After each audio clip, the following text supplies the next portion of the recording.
thanks for joining the new podcast that we have with the Anti-Hate Youth Collective.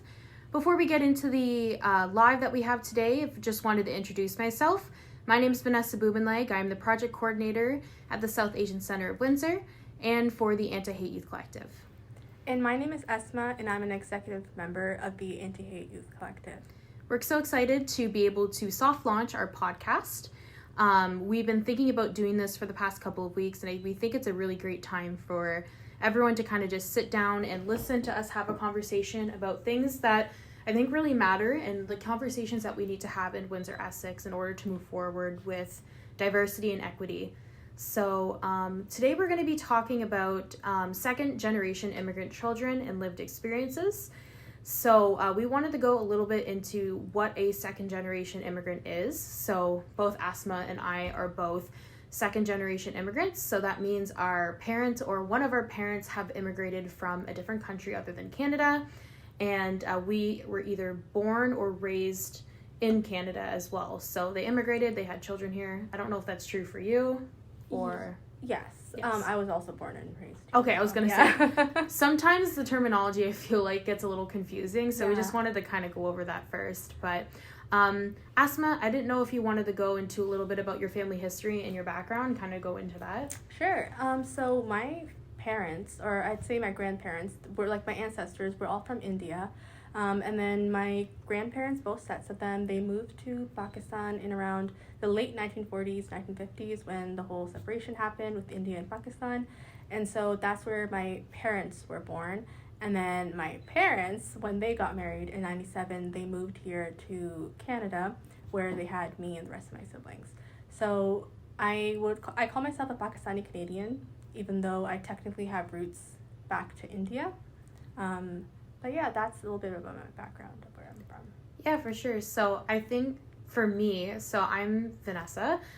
So my father is an immigrant from the Philippines. He moved here to Canada when he was 18, off of the hard work of my tita Zenny, who is unfortunately now deceased, but she helped him with the process of getting to Canada.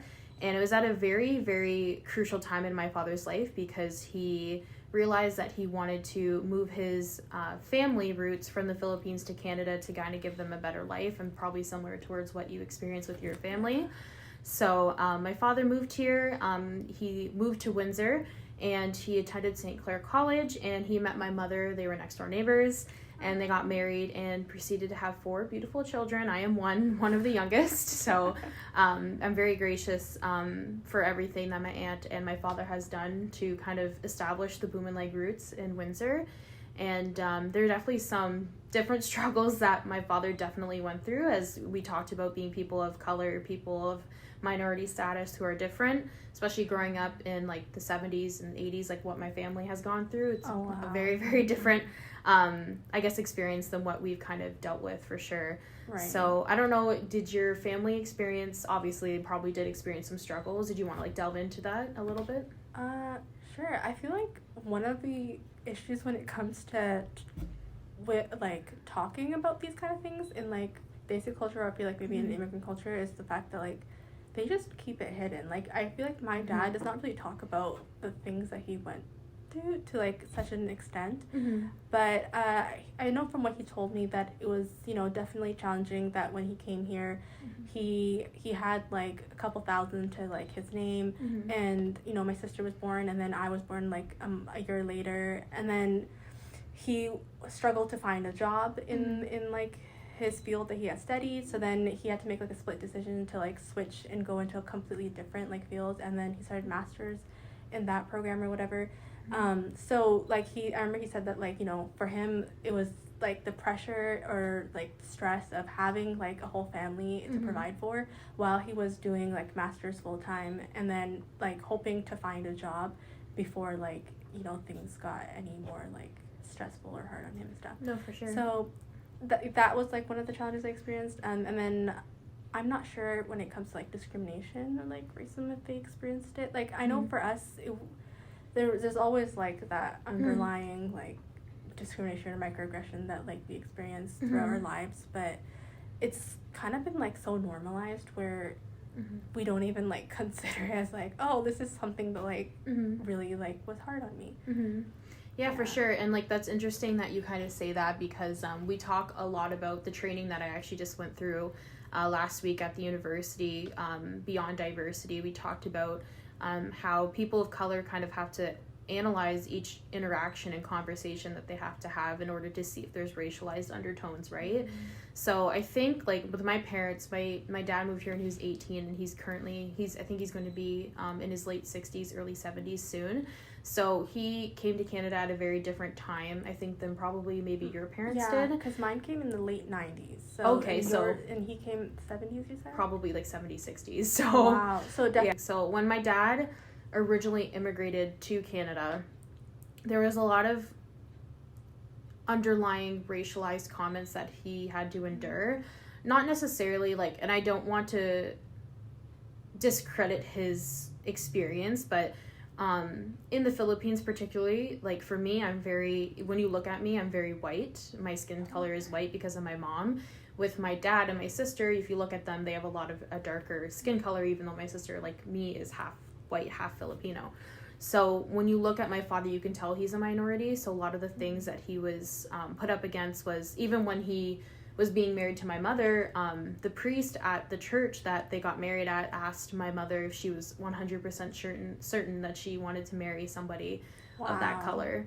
Are you sure? Yeah, and this was someone who was supposed to be representing the Catholic faith. So that's something that I remember my parents telling me at a very young age, which was really disheartening to hear. And my dad, I wouldn't say he experienced a lot of overt racism, besides the stuff that he has told me, but I feel that, like, sometimes he even tells me, like, the way people take him seriously at work, or there one time he was driving and a truck driver threw a coffee at his, like, car and called him the C word, so the slur. So there's a lot of, like, things that he endured for sure, but I feel like it's almost like not repressive in a sense, but at least with, like, my family, they don't really want to talk about the negatives and just want to focus on the positives of being here in Canada. Right.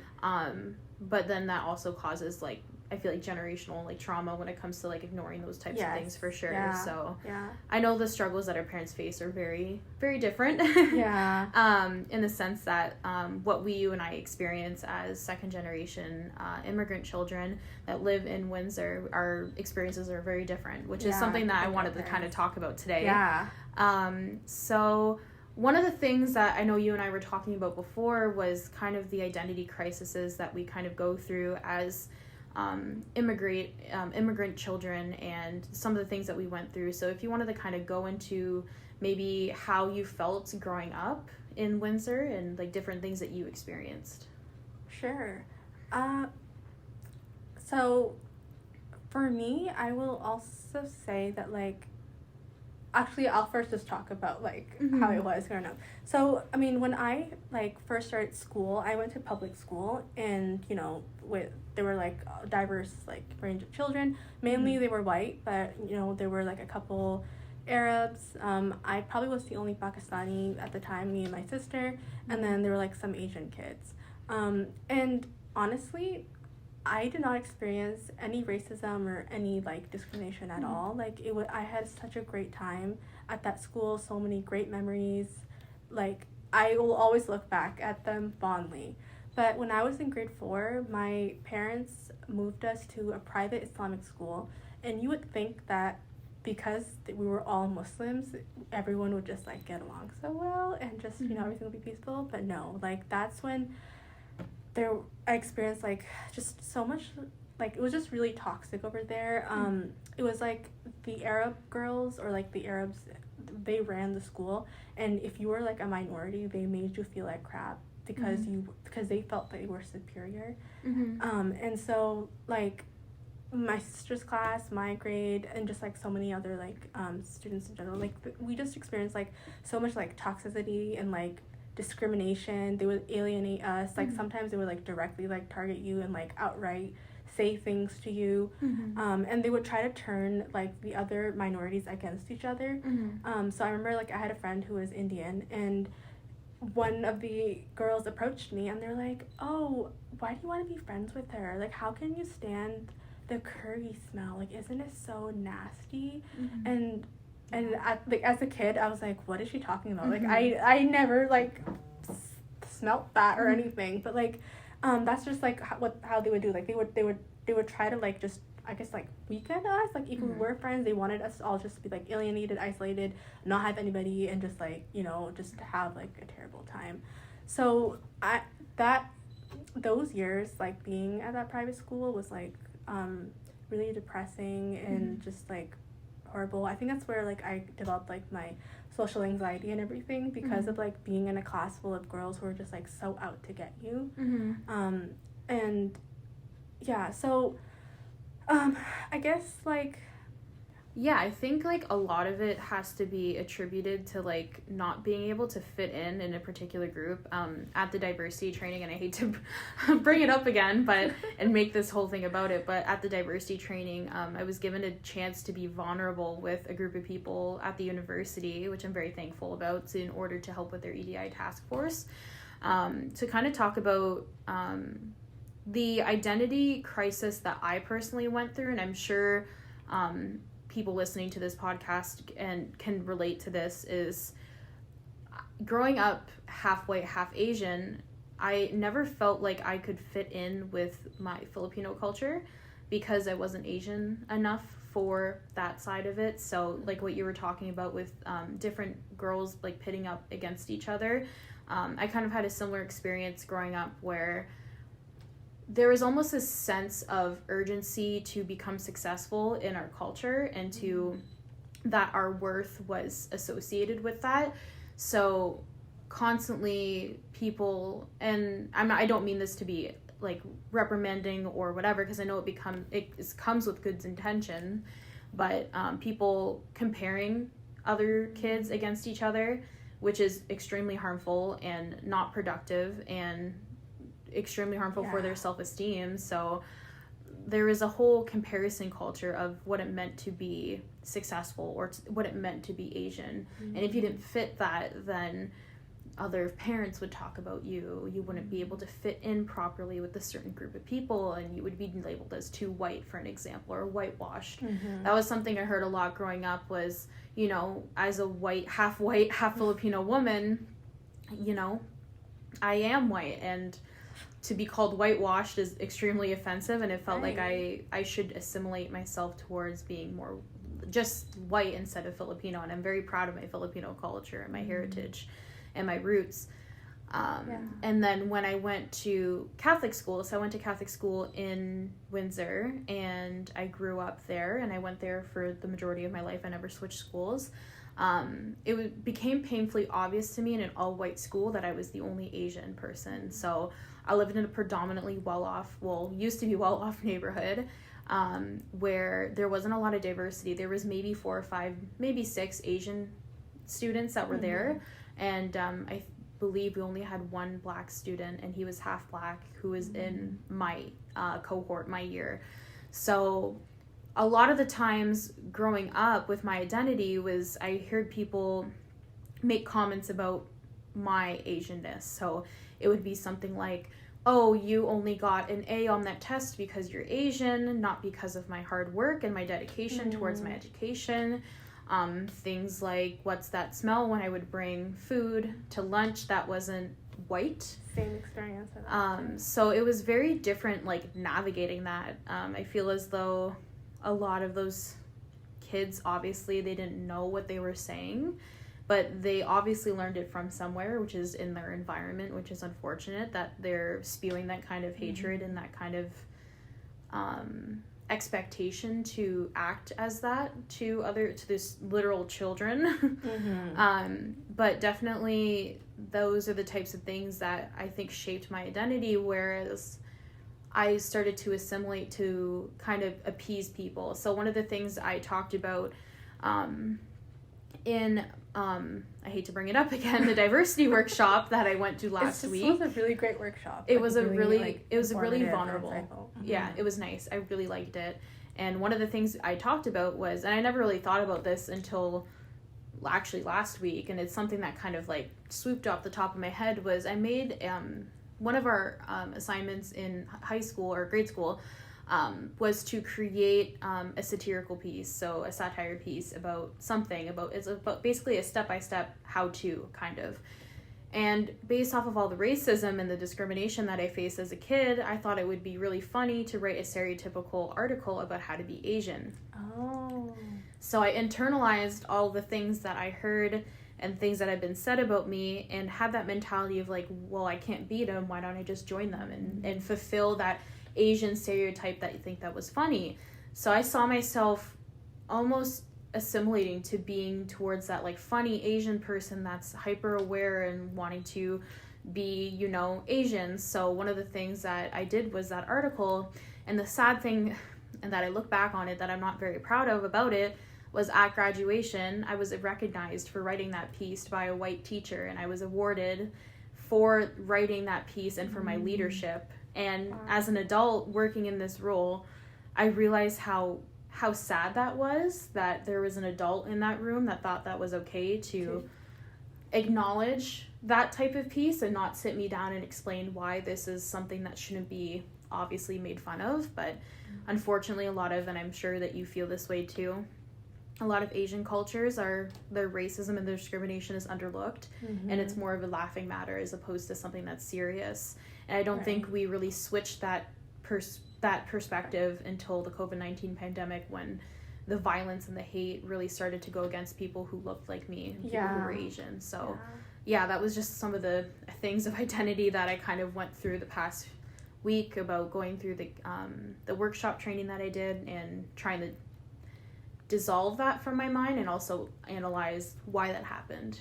So I don't know, I think a lot of that also too with the assimilation was the idea of that unconscious guilt, and this is something that I experience a lot even as an adult now, and I say adult very loosely because I'm only 22, but as an adult, that unconscious guilt that we carry as second immigration children. So did you want to start talking about maybe some of the guilt that you went through, or I can like even go to... You can go to it, I'll just piggyback. Yeah, sure. So Asma and I were talking last week, and we were talking about different types of sacrifices that our parents have had to make in order to help us get here. And a lot of what second generation immigrant children face is that unconscious guilt of having to perform always at 150 because their parents performed at 3,000 in order to get us here, in order to get us to Canada to have a good life. Yeah. And I feel like that puts like that unconscious pressure, and like, although like I said before, it comes from a very positive and well-meaning place, creates this stress and anxiety when it comes with having to always be on top and having to always push yourself to the brink of like exhaustion almost. And like overperform to make their sacrifices worthwhile. Exactly. And it's not healthy, and it creates like a lot of mental health disorders in children. Yeah. And I'd say maybe a little bit of resentment too from like between like parents and their children, where parents feel like they're getting this pressure from the parents, even though like as we were saying, like they don't necessarily like tell us this, that like you have to do good because of everything that I have done for you, but like it just kind of feels implied through when they talk about their struggles and their experiences, and we just feel like we have to like make their sacrifices worthwhile and meaningful, and to just be the best at everything that we do, so that like their hard work is recognized through us, and to just like carry their legacy and stuff. And so like that pressure definitely like is really draining and exhausting for kids to be going through at such young ages, when that's like critical for our development, and to just feel so much like pressure and stress like at that age. For sure. And I feel like going back to the thing where I talked about like people comparing other people's children, like I see that even now, like we speak and like the way that I think, and I hate to admit this, but I think it's something, and our journey as activists and our journey as people to become better is always being at least hyper aware or analyze your own intentions. But I even find myself sometimes judging other people based off of what I learned as a child, where it was like we measure material and job occupation as success and education, and I'm sure your parents have told you this, but my dad always told me, like, regardless of what happens to you, no one can take away your education. That's something that stays with you, right? So I'm not saying that it's wrong to think like that, but attributing your worth to education is not healthy, and it's also very telltaling of the society that we live in, and that hyper analyzes and gratifies capitalism. So that's something that I don't really want to be associated with, but something that I've realized that I do to myself and I do to other people is almost, that's what I've learned from as a kid. So unlearning that kind of behavior and unlearning that expectation of other people, and like, well, with me growing up, it was always like, oh, you have to become a lawyer or a doctor, or you have to become an engineer. Yeah. Like those three are like your top, like, and those, like, honestly, in like basic culture, those are like your only options. Like, if you don't do that, you're just considered like worthless, where it's like, no, you're just wasting your time, and you didn't do anything great with your life because you're not in a field where you're bringing in money or you're being successful. So yeah, like, I have seen this with like other friends of mine who literally feel pressure to be doctors, engineers, or lawyers, like, otherwise they feel like their parents will just be so disappointed in them, and that really sucks. We're like, not everybody has those passions towards like those fields, and to feel like you're just like stuck in those paths, that just reminds me of like my cousin in Pakistan. And so he's in Pakistan, right? And so over there, like, that expectation that we're talking about, that's their like full force, and those are literally your only options. And he has always been passionate about cars, and we always, like, the rest of his family, we've looked at him and we're like, this guy is gonna go so far in life, like, just with, like, he's gonna end up designing cars and just like being great and everything. But his parents, they refused to like accept like his dream or his passion, where they were like, this is like a silly hobby of yours, where you like love cars or whatever, but to us, like, we don't care. Like, if you are gonna do like university, like for education, like, you have to pursue engineering. And so that was like the only choice that he gave him, so he basically had to just like let his dream die and go pursue like this like career to please like his parents and stuff. And so, like, I guess that's the difference between us being here, where we don't have like there are like cultural differences, right? Because like, as like second immigrant children, like, we are between both cultures, and so some aspects of that culture like are incorporated into our life, but then we also have like aspects of culture from here as well. So thankfully, like, my parents are not like that, where like for them it was like, okay, whatever you want to do, like, go for it and stuff. But I mean, it really sucks to look back and see it. To look at like my cousins or like my relatives overseas and see that they don't get that same opportunity to do what they want to do. Yeah, that's really unfortunate. So that's like one thing that I'm grateful about, like, being here, where you have like that freedom of like choice and just like whatever you want to do in your life, which I'm really grateful that like my parents like brought us here, so like I can have that. Yeah, for sure, definitely. And I think that, like, we talked a little bit about like the idea of being so hardworking and so independent with how we are, is that it creates that trauma from what we talked about, like, not saying this is like a negative thing, but bringing towards what our family has gone through and what they've been through in order to immigrate to Canada. My dad basically gave up his house. He gave up seeing his mother for a long time until she came over here. He gave up his friends. I believe he was in college or university by the time he was 18 too. He gave up all of that in order to come here. So I think like a lot of it comes with, like, obviously they didn't have time to process that because they were so busy focusing on surviving. A and X. Yeah, and just basically surviving and getting to Canada, where they weren't able to, you know, process their emotions and be able to word things, I think, a little bit differently. And it comes from, like I said before, our families wanting us to have high-paying jobs comes from a loving place of wanting us to be taken care of, obviously, when they're not here, and be able to survive on our own. Exactly. But having those expectations on their children is detrimental, and people need to realize that.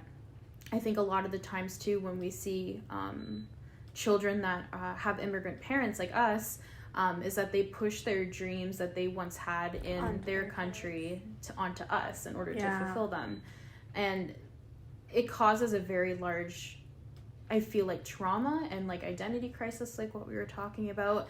And also it doesn't help them build their own sense of identity too. So that's like completely almost stripped away from kids that are forced to do things that they don't want to do, obviously, right? So yeah, it's like you're trying to please your parents, you're also trying to please like your friends here and the culture here. You're trying to like fit into both, and like, but it's so hard when what you want and what this country wants and what your parents want are like completely different things. And so like, yeah, that's definitely like a struggle that I think a lot of like us second generation children feel, where our parents don't really understand the unique struggles that we go through, where we're trying so hard to fit in and be like accepted by our peers, and then they want us to do like differently.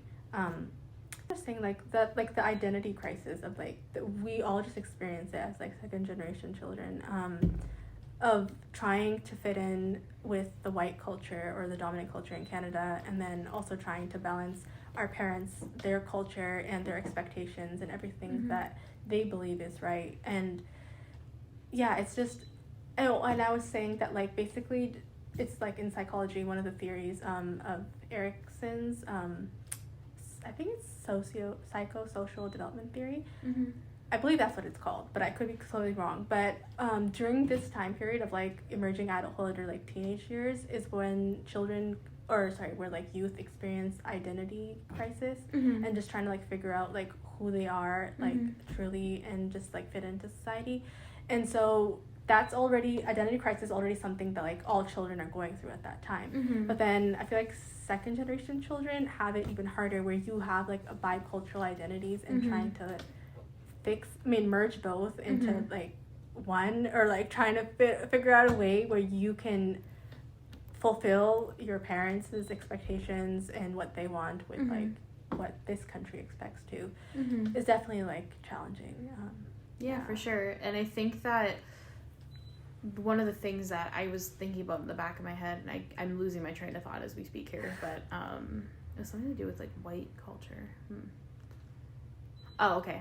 So like one of the things that I think, another thing that we talked about, we highlighted was, well, for me speaking, I'm half Asian, and thinking of my culture and my heritage is that I love being a part of it and it's a part of myself, but I'm worried at the end of the day that my culture and my heritage is going to fade away as we go down like the lineage and like what my children are going to experience. And I think like trying to shape that authenticity that we went through as children is going to be hard to kind of replicate, especially without like those communities or those groups of people to kind of live through and showcase their culture and showcase their heritage. Right.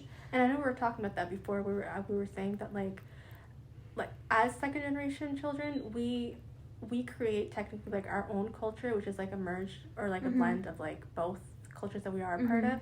And so when we have our children, and what we're gonna pass on is not really like the authentic culture of like our parents, the whitewashed culture. Like a whitewashed version of it. And so then like I think we're worried, like both of us stuff, like that our kids are not gonna get that, right? And so then they're gonna get a whitewashed version of that culture, and then what they're gonna pass down is another like more like further whitewashed version. And so yeah, it feels like it's like worrying that like the culture that our parents are a part of, like it's gonna slowly fade away, like unfortunately. And so that's why like I try actively to try to keep like my parents' culture. And so like my mother tongue, like Urdu and stuff, like I've been trying so hard to like know how to speak and everything so that I can teach it to my children, and so that they also can like learn it too and know it.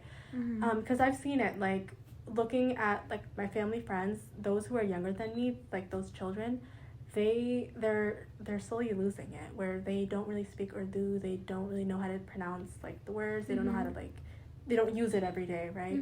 And so like that's like I've seen that, and I'm like, I don't want that for myself and for my kids. So it's stuff like that, like, you know, keeping the the mother tongue intact, or like, you know, our language, and then like some of the traditions and part of like aspects of culture from like Pakistan that like I want to also keep with me and stuff.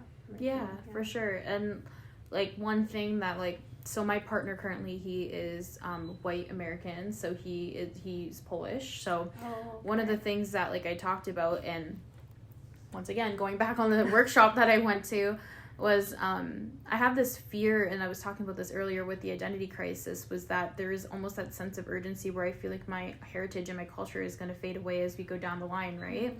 And it's sad to think about that, like, we were talking about how race impacts us, and there is a white privilege exercise that we did where we calculated each other's privilege score, and his was almost 3 times the amount of mine was on a scale of up to 130. And it was really disheartening to kind of think about, like, at least for me, my first thought was, well, I hope my kids don't look like me growing up, right? I hope they look like him, where he's more predominantly like white, right?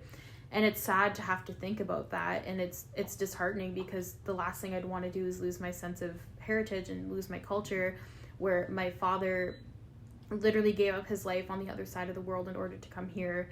And it's been, I feel like I'm almost doing him a disservice and my family a disservice, where I'm losing not only my last name, but I'm also losing my culture and my heritage. So it's something that has arose as an urgency for me. I feel like as an adult, as a kid, I never used to understand why my parents would take me to like Filipino classes and how to speak Tagalog, and like I never really took it seriously as a kid. But now as an adult, I kind of wish that, you know, my parents put me through it and still told me to do it, because it would have been nice to have, you know, that at least the ability to kind of understand. I can understand some Tagalog, but like I feel as though that part of me, it's going to fade away. So it's something that like I feel like as second generation immigrant children, we try to at least cling on to and bring that aspect into our life for sure. So I know it's definitely like really tough on like interracial children, especially like you, where that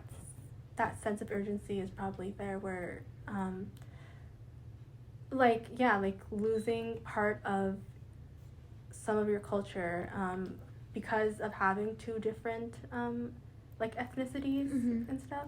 Sorry, I know I'm not wording it properly. No, I know, I get what you're saying. I'm just saying that like I totally get it, and like that's definitely is like a very like unique and particular struggle that like interracial kids go through, and then add that on top of like being like an immigrant in a different country and trying to fit into that culture, but then having 2 other cultures already within you that you're trying to keep alive and stuff. Like that's definitely like such a challenge, and like I hear you, like I'm like you know what I mean, like I feel for you and I get it, like it's like I'm sorry. Oh, I appreciate it. And like what we were talking about before is that we're hoping that, you know, the creation of this podcast will further lead into something in this project where we can create just an open forum to have students or even like minorities come and talk to different people in the like across Windsor to kind of share their experience, because growing up I always felt like I was almost alone, but talking to other people, especially in the Anti-Hate Youth Collective, has helped me open my eyes towards a community of support, and being able to kind of talk about the experiences that we've been through has definitely like benefited. And I think that's something that needs to happen in Windsor. Less focused groups, just a more of a community building in a community forum way to kind of create those relationships and to navigate how to deal with these all of these different emotions, I think are really important. So I think that's great. But I do believe that our time is wrapping up quickly, but Asma, I don't know if you wanted to go into a little bit about yourself and what you're doing outside of, you know, what you're doing with the Anti-Hate Youth Collective, just before we sign off. Yeah, so I currently am in school. I'm just finishing up my psychology and criminology degree. I have 1 year left doing thesis. But aside from that, I just recently got a job being a violence prevention coordinator. I'm really passionate about violence against women and just preventing violence just overall, right? So I'm really excited to be a part of that and hopefully gain some really some really like good experience. Yeah, for sure. Yeah, I was gonna say, I think it's kind of like important. I know we didn't really do much of an introduction at the beginning about what we're doing, but so I think that'll really help you and your lived experiences, like what this whole podcast is about, to help other people with what they're going through and be able to have that sense of relatability too. So I think it's really important to have that there for sure. Yeah. And to recognize how like our race affects our position in society and what causes further like marginalization towards particular groups of like women that are like, you know, part of minority like, and the whole purpose of that workshop I went to last week was like having that discussion that like a lot of people will say that like race shouldn't be brought up in the workplace, and race shouldn't be discussed around your peers, but the first thing you notice about someone is their race, and race does matter, and having that conversation and having different perspectives when it comes to how we view culture and heritage is so important towards like diversifying the workplace and diversifying our experiences for sure. And being colorblind is so harmful because